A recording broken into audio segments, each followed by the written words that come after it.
In this video I'm going to tell you the 5 things I implemented to triple my FTP in just 10 months. This was following a life-changing crash in August 2023 where I broke my back and neck and had to learn to walk again. But in November I was back on the turbo trainer and I already had a goal in mind, using 10 years of experience training and racing full time to see how good I could get again, and this is how I did it. In November, 3.5 months after the accident, I was back on the bike on the turbo trainer, albeit in a crazy new position, but I was back.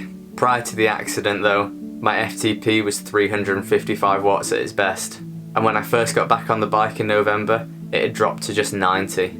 That's 265 watts lost in just 3.5 months. The first and most important thing I implemented was goal setting. I knew having a good FTP would bring me a lot of satisfaction, being able to do long rides and being able to go as far as possible, and so this was super important for me. The goal setting also helped me focus on what sessions and what I needed to do to improve my FTP and what I was working on. And this is really useful for anybody else working on improving something, whether it's power related or working towards an event. The second thing I did to triple my FTP was base consistency.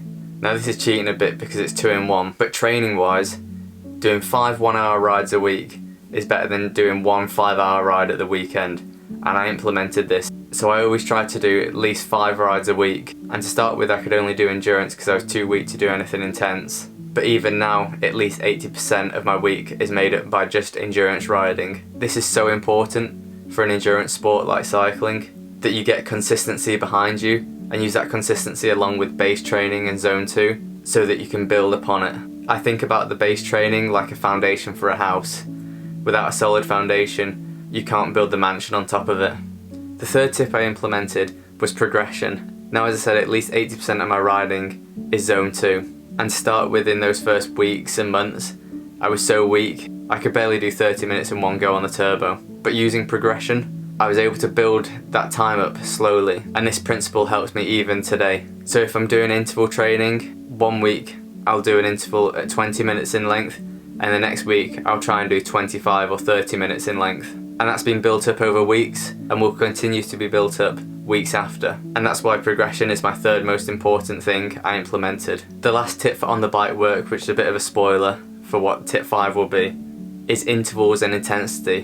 And this ties really well into progression that I just talked about. And so with my goal of increasing my FTP, you've got to put in the intensity below and above it to really get better at it. There's too much to go into now, but there's plenty of guides out there on what intensity is best for which metric that you're trying to improve, like FTP or VO2 max. And finally, another great tip that I was able to implement was off the bike strength training in the gym. This has shown absolutely massive gains for me and anybody else who implements it into their training regime correctly. Again, there's a lot of guides out there on how to implement it correctly, but this was a massive help for me to getting stronger in life as well as on the bike. I use 10 to 12 sets a week of a primary movement such as the leg press or Bulgarian split squat. This has been absolutely fantastic for me for increasing my strength on the bike as well as off it. But now for the moment of truth, how much did I actually improve in 10 months? And for anybody wondering, I linked it with my old coach to do some lactate testing to make sure it was as accurate as possible. And in 10 months, I went from 90 watts FTP to 320. And at my weight now and then, that's 5 watts per kilo FTP. I got to 5 watts per kilo